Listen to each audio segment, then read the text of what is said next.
Hola, buenas noches, Dios te bendiga. Mi nombre es Jairo Narváez, pues pertenezco al Ministerio Betel. El rol y el paso por el ministerio ha sido ya de 13 años, en el cual llevo 4 años teniendo un rol de pastorado en el ministerio, justamente aquí en el Valle de los Chillos, en el área de Conocoto, puente número 6. Pues me desenvuelvo como pastor. Eh, como les decía, llevo ya 4 años sirviéndole al Señor como pastor, pero mi paso por el ministerio ya ha sido de 13 años. Una gran enseñanza en el ministerio para poder ejercer y hacer la voluntad de Dios.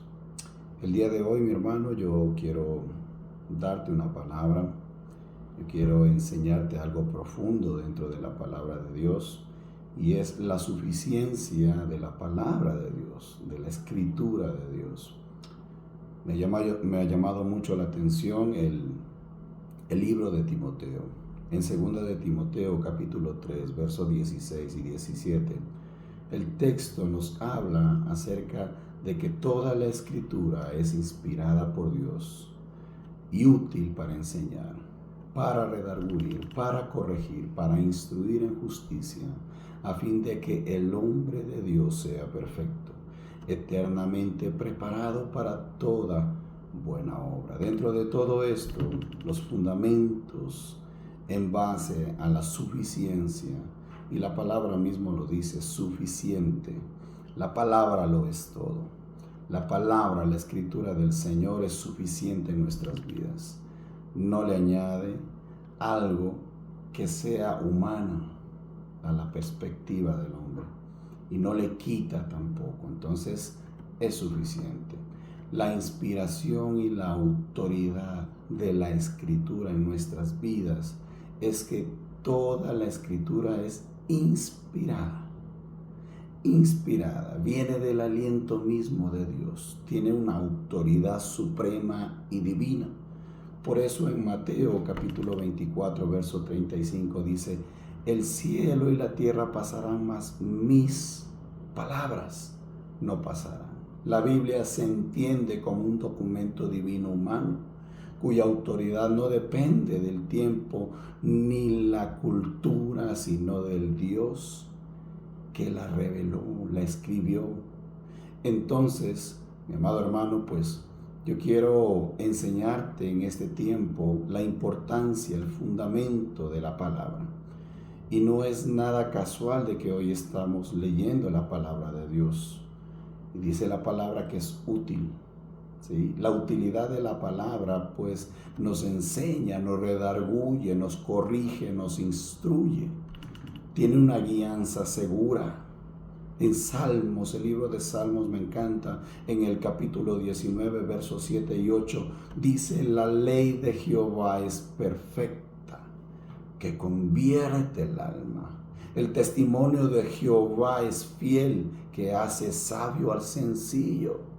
Y los mandamientos de Jehová son rectos, que alegra el corazón.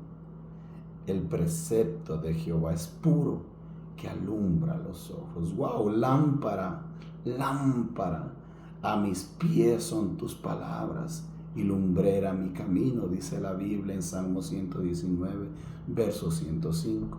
Es un ejemplo que Jesús mismo respondió en cual a las tentaciones de Satanás.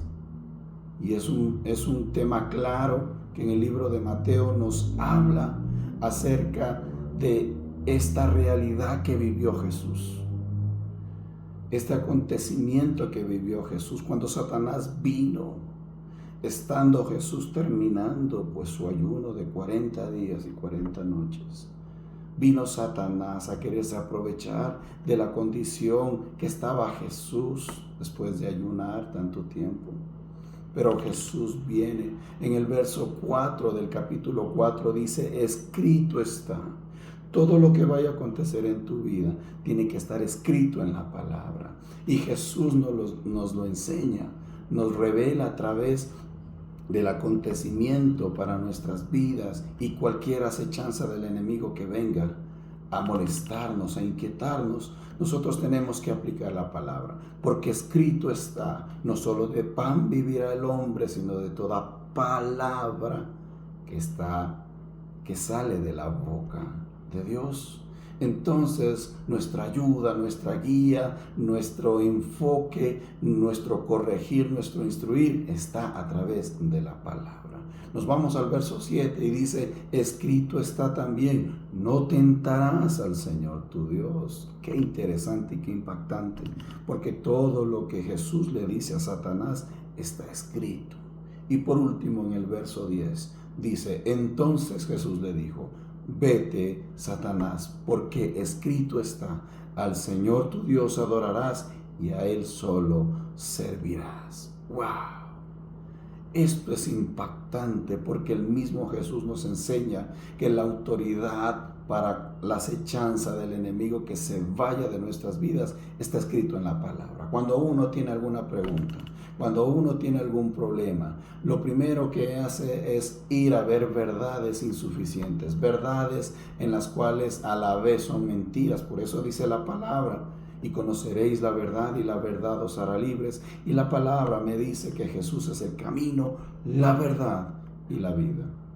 Pero el ser humano se ha empecinado por ver filosofías humanas, por guiarse ahora por los estándares de este mundo, por guiarse ahora por las redes sociales, por ocultismos, por todo aquello que sale de la voluntad de Dios.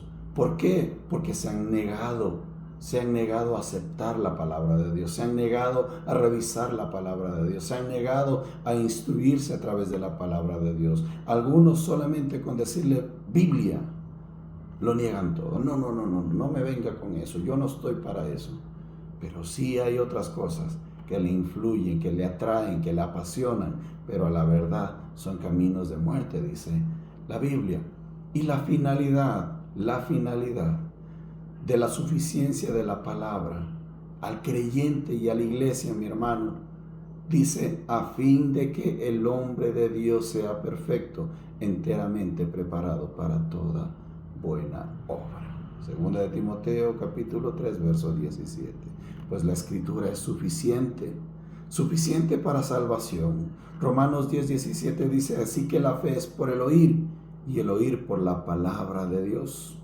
También es inspirada y suficiente con la finalidad de sanar y dar esperanza. Romanos 15:4 dice, porque las cosas que se escribieron antes para nuestra enseñanza se escribieron a fin de que por la paciencia y la consolación de las Escrituras tengamos esperanza. Todo va de la mano, todo tiene una convergencia. Todo tiene una unidad, todo encaja, todo cuadra. La palabra de Dios, aún en los peores momentos, aún en las peores necesidades que el creyente esté pasando, que la iglesia esté sufriendo, tiene su respuesta en la palabra del Señor. Le veo también a través de la palabra en Hebreos capítulo 4, verso 12, porque la palabra de Dios es viva y eficaz y más cortante que toda espada de dos filos. Y penetra hasta partir el alma y el espíritu, las coyunturas y los tuétanos, y discierne los pensamientos y las intenciones del corazón. ¡Wow! Eso es tremendo.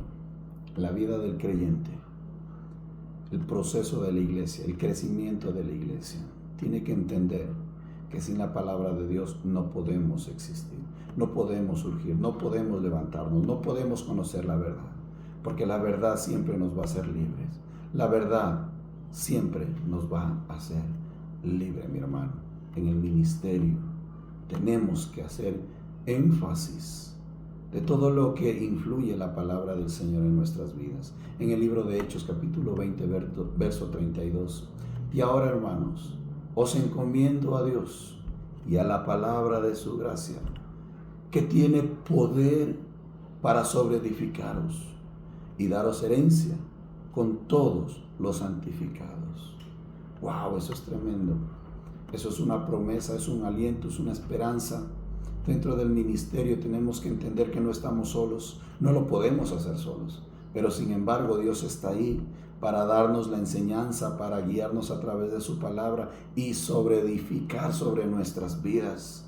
Y a través de eso darnos una herencia con todos los santificados. ¡Wow! Pero aquí viene algo interesante. Yo quiero que prestes mucha atención. Y parte de la enseñanza es decirte lo bueno y maravilloso de la palabra, pero hay algo también. Hay una advertencia de no añadir ni quitar nada de la palabra del Señor. Y eso lo podemos ver en Apocalipsis capítulo 22, verso 18 al 19. Yo testifico a todo aquel que oye las palabras de la profecía de este libro. Si alguno añadiere a estas cosas, Dios traerá sobre él las plagas que están escritas en este libro. Y si alguno quitare de las palabras del libro de esta profecía, Dios quitará su parte del libro de la vida y de la santa ciudad y de las cosas que están escritas en este libro. Mi hermano, mi hermana, la palabra no es un adorno, ni es un botiquín que lo tienes en tu casa encerrado en una cajita muy bonita, listos para ser utilizado, pero en el momento de la necesidad nunca lo abres, nunca te fijas. Siempre va a estar ahí, pero nunca lo vas a tomar. Vas a ver otras prioridades, vas a querer otras cosas, pero nunca vas a utilizar lo que ya tienes en casa. Así mismo es la palabra del Señor. En la peor necesidad, ¿cuál es tu refugio? La palabra del Señor. Y hoy Dios te llama a concientizar. Dice la Biblia, cielo y tierra pasará, mas su palabra no. ¿Qué quiere decir, mi hermano? Que a tus fuerzas no puedes, a tus capacidades no puedes. Con todo lo que tengas, casa, carros, terrenos, dinero, empresas, lo que tú quieras, pero todo eso pasará. Nuestra vida misma pasará. El ciclo de la vida es nacer, crecer, reproducirse y morir. ¿Qué quiere decir? Que aún nosotros estaremos eternos aquí en la tierra, Pero sí, cuando entendemos que la palabra del Señor tiene promesas, a través de la palabra del Señor entendemos que Jesucristo vino a darnos salvación y vida eterna, y a través de creer en el Señor Jesucristo somos salvos. Pues hoy te puedo decir, mi hermano, que si tú crees y te afirmas en la palabra del Señor, tienes esperanza. Así que, mi hermano, esa es la enseñanza que te he venido a dar hoy. En estos pocos minutos que te he dado esta palabra, ha impactado mucho mi vida y me ha hecho entender que con mis fuerzas no puedo, pero con las fuerzas de Dios sí. A través de su palabra, a través de su enseñanza, a través de la inspiración de Dios, a través de esa palabra me enseña, me guía y me corrige. Dios te bendiga, mi hermano. Te saludo en el nombre del Señor Jesús y te bendigo. Amén.